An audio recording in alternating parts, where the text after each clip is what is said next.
Real life Iron Man, risk taker, innovator and one of the most adventurous businessman, Elon Musk के बारे में आज हम बात करेंगे और इनकी लाइफ के कुछ पागलपन भरे किस्से आपके साथ शेयर करेंगे जो कि यकीनन आपका दिमाग हिला देंगे। बस आखिरी लाइन तक सुनना, एक भी सेकंड आपका वेस्ट नहीं जाएगा। So let's start with the journey of world famous business personality Elon Musk. किसी भी नॉर्मल इंसान को कंप्यूटर प्रोग्रामिंग सीखने के लिए 6 महीने लगते हैं, पर इस बंदे में बचपन से ही कुछ खास बात थी। 9 साल की उम्र में जब इलॉन मस्क को अपना पहला कंप्यूटर मिला, उस वक्त कंप्यूटर के साथ प्रोग्रामिंग की एक बुक भी साथ में मिली थी और इस 9 साल के बच्चे ने बिना सोए 3 दिन में ही इस बुक को खत्म कर दिया और इस प्रोग्रामिंग नॉलेज को यूज करके 12 साल की उम्र में एक कॉम्पिटिटिव गेम डिजाइन करके एक वीडियो गेम कंपनी को बेच भी दिया। ऐसे ही कुछ अजीबोगरीब किस्सों से भरा है इलॉन मस्क का बचपन। कहते हैं इलॉन मस्क के पास फोटोग्राफिक मेमोरी है, यानी कि जो भी चीज वो एक बार देख ले उन्हें याद हो जाती है। ये बात तो आपने सुनी होगी कि इलॉन को स्कूल में काफी बुली किया जाता था, जिसकी वजह से इनका कोई दोस्त नहीं था और इसीलिए ये बंदा अपना ज्यादातर वक्त किताबें पढ़ने में गुजार देता था। इलॉन के भाई बताते हैं कि इलॉन 7-8 साल की उम्र से दिन के 15-15 घंटे पढ़ते थे। अभी आपको थोड़ा फनी लगेगा, पर यह एक्चुअल किस्सा है। बचपन में किसी से भी बात करते करते ये बंदा अपनी सोच में गुम हो जाता था।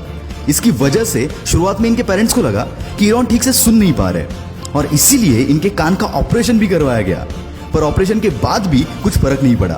और फिर उनको पता चला कि इनका फोकस लेवल इतना ज्यादा है कि अगर ये कुछ सोच रहे होते हैं तो उन्हें आसपास की आवाजें तक सुनाई नहीं देती। वैसे तो इलॉन बचपन से ही इनोवेटिव होने के साथ साथ बिजनेस माइंडेड भी थे, वरना कौन सा 12 साल का बच्चा खुद का प्रोडक्ट बनाकर कंपनीज को बेचने की सोचता है। 17 साल की उम्र में इलॉन पेंसिल्वेनिया यूनिवर्सिटी में एडमिशन लेकर कनाडा शिफ्ट हो गए और वहां उनके कुछ दोस्त भी बने। उनके क्लासमेट्स को वाइल्ड पार्टीज का बहुत शौक था, पर एज रेस्ट्रिक्शन के चलते वो पार्टीज को अटेंड नहीं कर पाते थे। इस पर इलॉन और उनके फ्रेंड ने मिलकर एक जुगाड़ लगाया। उन्होंने एक ऐसा घर रेंट पर कर लिया जहां पर वो वाइल्ड पार्टीज अरेंज कर सकते थे और पार्टी में पर पर्सन $5 की एंट्री फीस चार्ज करते थे। इससे इनकी पॉकेट मनी और रेंट दोनों निकल जाता था। कॉलेज खत्म होने के बाद 1994 में अपने भाई के साथ मिलकर इलॉन मस्क ने अपना पहला स्टार्टअप Zip2 लॉन्च कर दिया। Zip2 से लेकर SpaceX, टेस्ला और OpenAI तक जितने भी स्टार्टअप इलॉन मस्क ने स्टार्ट किए, उन हर एक में इनोवेशन इस बंदे का प्राइमरी और सबसे स्ट्रॉन्ग पिलर था।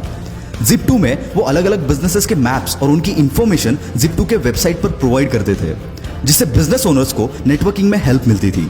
और इलॉन का ये बिजनेस चला। केवल 5 साल में इलॉन ने ये कंपनी $307 मिलियन के वैल्यूएशन के साथ कॉम्पैक्ट को बेच दी और इसमें इलॉन का शेयर $22 मिलियन का था। अब इलॉन मस्क एक मल्टी मिलियनर बन चुके थे। उनके पास अब एक बड़ा सा अपार्टमेंट, एक प्लेन और एक मैकलारन F1 स्पोर्ट्स कार भी थी। ऐसे एक दिन इलॉन बैंक गए हुए थे। वहां उन्होंने देखा कि लंबी लंबी लाइनें लगी हुई थी और यही जन्म हुआ X.com का। इलॉन की यह कंपनी ऑनलाइन ट्रांजैक्शन केवल एक ईमेल के थ्रू प्रोवाइड करती थी।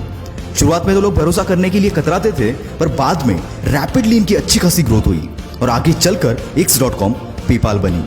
2002 में eBay ने पेपाल को $1.5 बिलियन के वैल्यूएशन के साथ खरीद लिया। इसमें इलॉन मस्क सबसे हाईएस्ट यानी कि 11.7% के स्टेक होल्डर थे। उसके बदले उन्हें $165 मिलियन मिले और पेपाल के इसी डील के बाद जन्म हुआ पेपाल माफिया का। मतलब ये कि इसमें जितने भी शेयर होल्डर्स थे, उन्होंने पेपाल बेचने के बाद खुद की बड़ी बड़ी कंपनीज बनाई, जिसमें यूट्यूब, लिंक्डइन, SpaceX, टेस्ला, कीवा जैसे बड़े बड़े ब्रांड शामिल है। पेपाल के बाद इलॉन मस्क के पास काफी पैसे आ चुके थे। अब उन्हें पूरा करना था अपना स्पेस ट्रैवल का सपना, इसलिए रॉकेट खरीदने के लिए यह बंदा रशिया चला गया। वहां रॉकेट का नॉन निगोशिएबल $8 मिलियन का प्राइस सुनकर यह बंदा खाली हाथ वापस चला आया, पर आते टाइम अपने साथ एक जज्बा लेकर आया कि अब रॉकेट तो मैं खुद बनाऊंगा। पर किसी भी चीज को जीरो से शुरू करना इतना आसान नहीं होता, कई बार हार का सामना भी करना पड़ता है। पर इस बंदे ने किताबें पढ़कर एक्सपेरिमेंट कर करके रॉकेट को बनाना चालू किया। साथ ही इलेक्ट्रिक कार बनाने वाली कंपनी टेस्ला में भी इन्वेस्ट किया, पर इतनी कोशिशों के बावजूद नाकामयाबी बंदे का पीछा छोड़ने को तैयार नहीं थी। एक के बाद एक रॉकेट्स के टेस्टिंग फेल हो रहे थे। यहाँ टेस्ला भी फंडिंग ना मिलने की वजह से डूबने की कगार पर थी। एक समय तो ऐसा भी आया जब इस बंदे के पास आखिरी $40 मिलियन बचे थे और दोनों भी कंपनीज डूबने की कगार पर थी। इनके सामने 2 ऑप्शन थे, SpaceX में सारा पैसा लगाकर टेस्ला को डूबने दो या फिर दोनों में आधा आधा पैसा लगाकर दोनों को डूबने दो।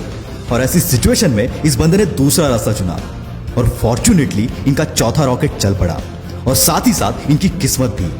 SpaceX की कामयाबी देखकर नासा ने इनको $1.5 बिलियन का कॉन्ट्रैक्ट दिया, जिसने इनकी डूबती नैया पार करा दी। SpaceX और टेस्ला के साथ साथ इलॉन मस्क की कई सारी कंपनीज है जो कि इनोवेटिव कंपनीज है। जिसमें द बोरिंग कंपनी जो कि ट्रैफिक कम करने के लिए कई सारी जगहों पर वर्ल्ड क्लास टनल बना रही है। हाइपरलूप 1 जो कि एक नए तरीके का ग्राउंड ट्रांसपोर्ट है, जिसके जरिए हम 700 माइल्स का डिस्टेंस 1 घंटे में कवर कर सकते हैं। न्यूरालिंक जो कि एक अपाहिज इंसानों के लिए ब्रेन मशीन तैयार कर रही है, इसके चलते वो नॉर्मल इंसानों जैसे सारी चीजें कर पाएंगे। ओपन एआई ये कंपनी आर्टिफिशियल इंटेलिजेंस पर रिसर्च कर रही है। साथ ही इलॉन मस्क स्टारलिंक नाम के एक प्रोजेक्ट पर काम कर रहे हैं, जिसके चलते वो 12,000 सैटेलाइट स्पेस में भेजेंगे, जो कि अर्थ की ऑर्बिट में एक स्टार जैसी चेन बनाएंगे और इसी स्टारलिंक के जरिए पूरी दुनिया में हर जगह इंटरनेट प्रोवाइड किया जाएगा।